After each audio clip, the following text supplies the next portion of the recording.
So clients are like, hey, like that means this whole over asking game is still being played, and it doesn't seem like the market has come down. And my response was, actually, no, the market has come down. What has happened though is it went from that house being 1.7, 1.8 to now being 1.4, but with the higher interest rates, they now seem equivalent. So your affordability hasn't gone anywhere, but houses in fact have come down.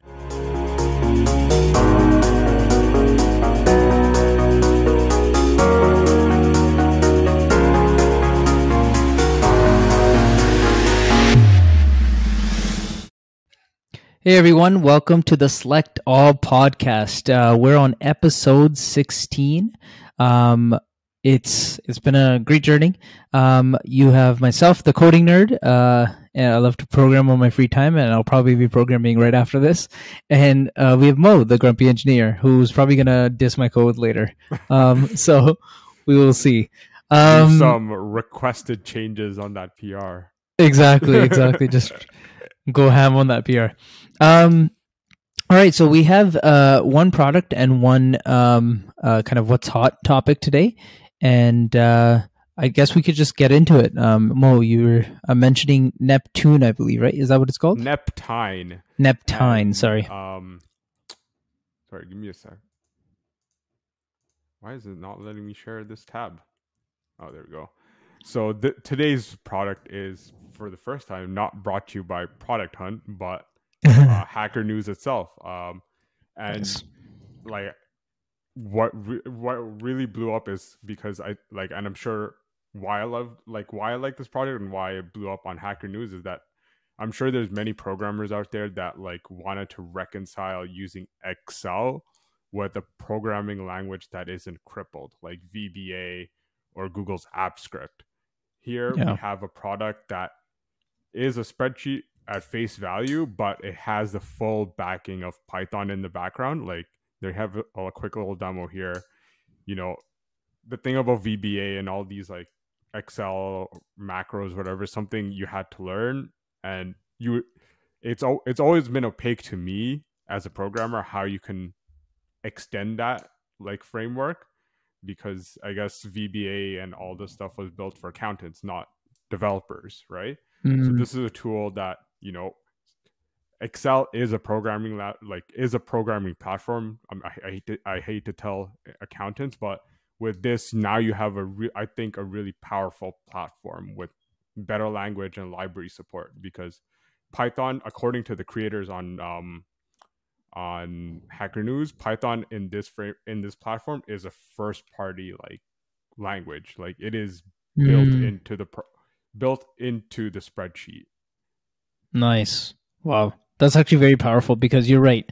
Excel sheets are very powerful on their own right, but you can do a lot more with them with the extension of programming languages. Like I've used Google kind of app scripts for a bunch of different things, and it's actually fairly powerful, but it is a mix between Excel sheets and like old style Excel sheets and kind of modern languages, right? So it uses JavaScript.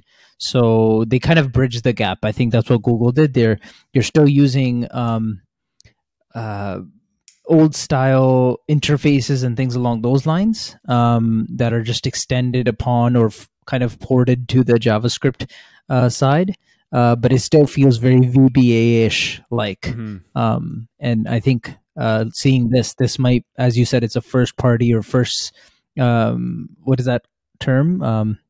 First citizen or? Yeah. For something like that. But, so that's kind of the I guess property of it. Yeah, I think off the bat, the major benefit I see to using Python is Python already has a bunch of libraries for data science, including literally every other kind of like numerical library or financial library or whatever. Like the support for whatever you want to do in Excel like is so much easier. And now that they're actually teaching kids Python and stuff in class, right? Like Scratch, I think, is based off Python, which my my nephew in grade 1 is learning, which is crazy. But Wow, yeah, they teach programming to kids these days. that's amazing. That's they amazing. they Yeah, they go through the concept of what an algorithm is. Anyway, sorry, back on track. But yeah, yeah, like you I think you're seeing a class of graduates that have grown up learning Python for some course, like maybe stats, or maybe like some science, new, like if you're in the life sciences or financial programs, like you may have used Python for something, and now you can use that knowledge to do your I don't know, accounting, spreadsheeting. Like I feel we had a project a while back that would have benefited greatly using this. 100%. Yeah, we I think it just helps with that. We created our own platform, but had we had something like this, I think we would have probably just stuck with the Excel sheet because you could do a lot of the calculations fairly easily. But it was a kind of a pain making those requests or API calls and things along those lines. Had we had something like this, it'd probably be easier to just pull in the data into the Excel sheet and do all that there. I think also Excel sheets are powerful for people you want to have because they're so commonplace now in the kind of knowledge working world across the board that you can have someone see this type of interface very quickly and develop data based kind of applications very quickly. Exactly. Now, no more fussing about to figure out the correct validation on a cell. Yeah, exactly. Or should it turn red the moment you type it incorrectly or Yep. things along those Yep. lines? Yep. Yeah, I actually have really high hopes for this project, and I'm like really excited to see how it's gonna turn out. nice. I think it has a lot of potential. Yeah. Does it allow you to bring in like other kind of libraries as you mentioned? Like Python has a lot of support, so you're able to bring in other libraries and so Yeah, along those let's lines. see. Oh, they also have an AI assist built in, which is interesting. Wow. Um, it says it gives you access to the full Python ecosystem, and I would assume that includes third party libraries. Yeah. No, that makes sense. And it's cloud based, so you can Yeah. kind of share it really quickly. Wow. This is amazing. So I heard of something similar as well, where you have a kind of Excel sheet and excuse me, you can ask questions like give me if this is Excel sheet it has a bunch of numbers and things like this. It's like tell me what this Excel sheet does, and it will condense and summarize exactly what the Excel sheet does, and provide you with answers based on the data that's already present Mm-hmm. by asking it via like just English, which is Yeah. if this is what that does, that's amazing. You know Um, how like Google got Chat GPT by Microsoft? yeah, This is Microsoft getting Chat GPT uh, by like a startup. This, I think 100%. this is more of like, it's one of those like paradigm shifts between technologies that can really disrupt the space. Yeah, 100%. It's so funny. I bet you Microsoft's just gonna buy it. To be honest. Well, Microsoft did have a Pi Excel extension, I think, for Excel. It's just, I think the fact that it's an extension not built in, like you can't import external libraries like you could probably do here, and Yeah, we'll see. yeah. They might buy it and roll it out for Excel 2025, but 100%. I do see that happening. It's like yeah, just by their competitors. Then again, a lot of companies are being kind of sued for antitrust. I think Google is being actively sued at the moment. Um, so it'll be interesting to see how they tread that line. yep. All right. So we have next. We're not nothing to really share, but it's more of a conversation. So as you know, the housing market in Canada has been interesting, right? There's World been a breaking lot. headlines. 100%. It's been up and down. It's been interesting to see, even from a perspective of I am in real estate, so I'm actively looking for real estate sometimes. And at the moment, when we're looking at houses, they're being listed for less. They're being listed for, like, let's say a house that in that market that's 1.3, 1.4 is being listed for $1 million. So a lot of people come. This is a common tactic, but they still list it for $1 million, and they know that 15, 20 people are going to come, and then eventually it's going to get sold for 1.4. So clients are like, hey, like, that means this whole over asking game is still being played, and it doesn't seem like the market has come down. And my response was, actually, no, the market has come down. What has happened, though, is it went from that house being 1.7, 1.8 to now being 1.4, but with the higher interest rates, they now seem equivalent. So your affordability hasn't gone anywhere, but houses in fact have come down. Yeah. However, as they were saying, there needs to be about 350,000 homes per year created, and CMHC actually saying 580,000, but we're nowhere near that. We're about 215,000 per year at the moment. Yeah, there actually Toronto Star has a really good section on, I guess, GTA real estate, where they're showing the drop down in the GTA based on the highs of last year, or last year February. And you can see that most places are in the red. Like, I think where I am, it's like a 20% drop on average or something like that. There's tiny slivers of places where value actually has gone up, and that's the condo market in downtown Toronto, because I think condos was historically low during the housing rush, so they're a good buy. And now that, like, people are being air quotes, encouraged back into the office, you're seeing some of the downtown, like, investment go up. And I guess I'll, as well as, like, people using it for Airbnb, because now that business is picking up again. Yeah, no, that's a fair point, actually. People are encouraged to go into the office, and even the people that seem to kind of think, oh, we should buy a house, they bought a house and now it's out of their affordability. They're trying to get out and say, okay, maybe we should downsize, go back to Toronto, stay in that type of lifestyle, right? That might be another kind of path that is happening. My take, sorry, let me just chime in. Yeah, go ahead. My take on this, as disclaimer, I am also a property owner in, I guess, a area that's gone down, like many of us. I'm not worried too much, because, like, we're still in GTA, and I think prices are going to stabilize. I think you should be worrying is if you bought a house near the peak outside of the GTA, like if you bought near Lake Scoocog, if you bought in Barrie. Actually, Barrie's not too bad, but, like, basically anything outside the GTA, like maybe an hour and a half commute into the downtown core. I think, under the assumption that, like, remote work is going to continue, I think you're going to feel the pain a bit longer than people that bought in the GTA. Agreed. I would say, overall, if you can hold your house for the next 7 to 8 years, you're going to be good, right?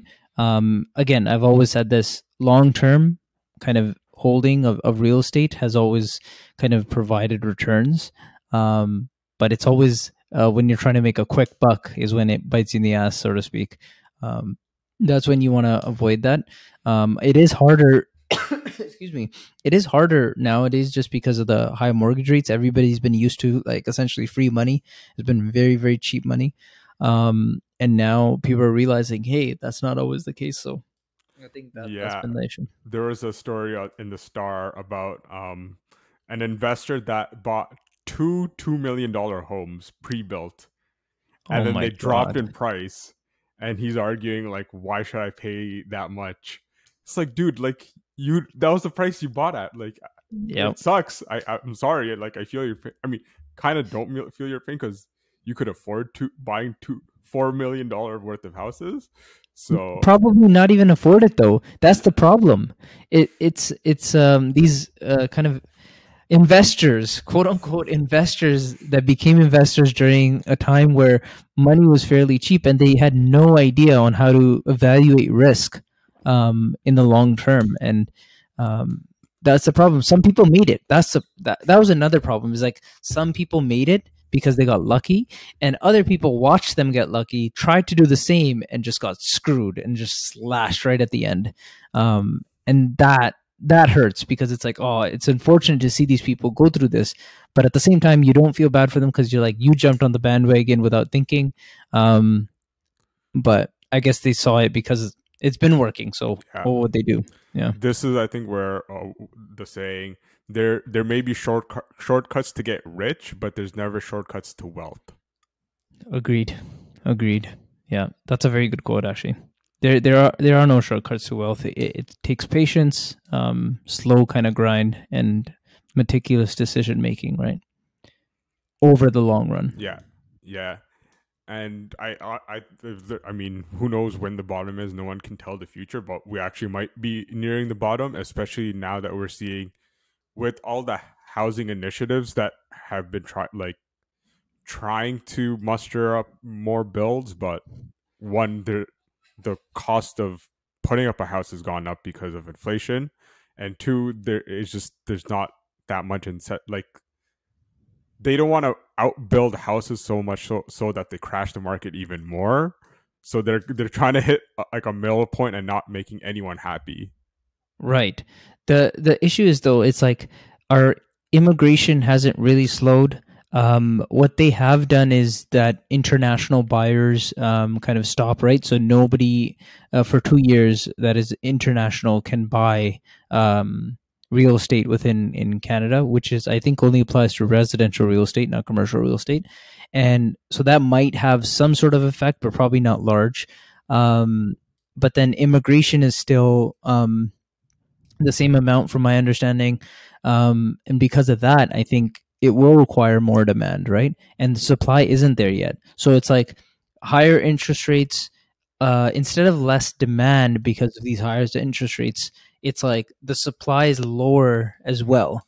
So it actually kept the demand the same, and therefore the price, right?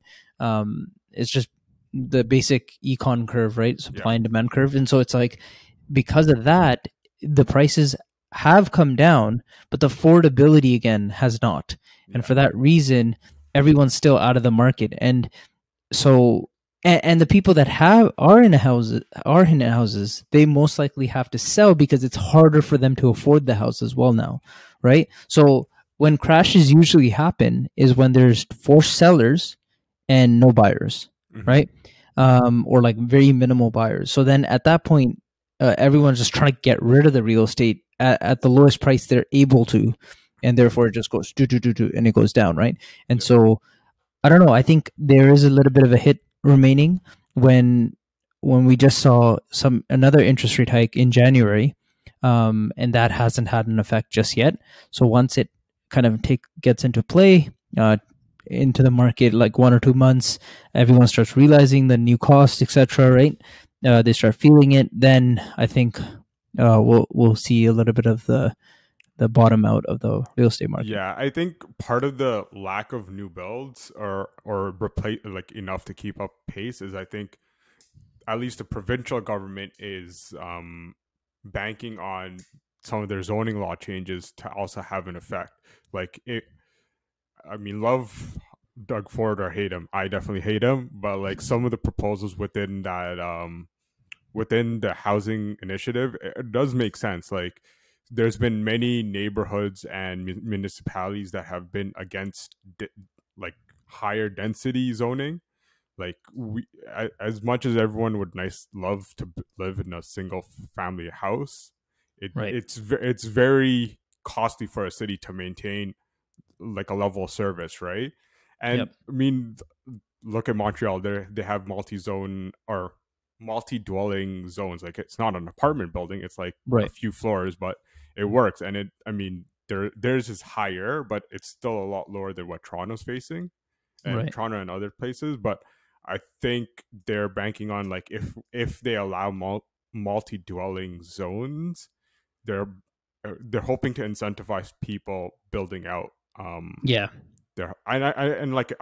my parents live in Scarborough. I see it, like there's these huge lots, and there people have been renovating them as a single family, but like, with a quick renovation, they can make it into a 2 or 3 person like family dwelling. Yeah. Yeah, 100%. I agree. And even our house, like we're probably going to start the basement soon, and there's laws that are being put into place, like you said, that will even allow us to have a third dwelling, right? Within the same unit, which wasn't possible before. They would strictly say, no, you can only have 2 dwellings.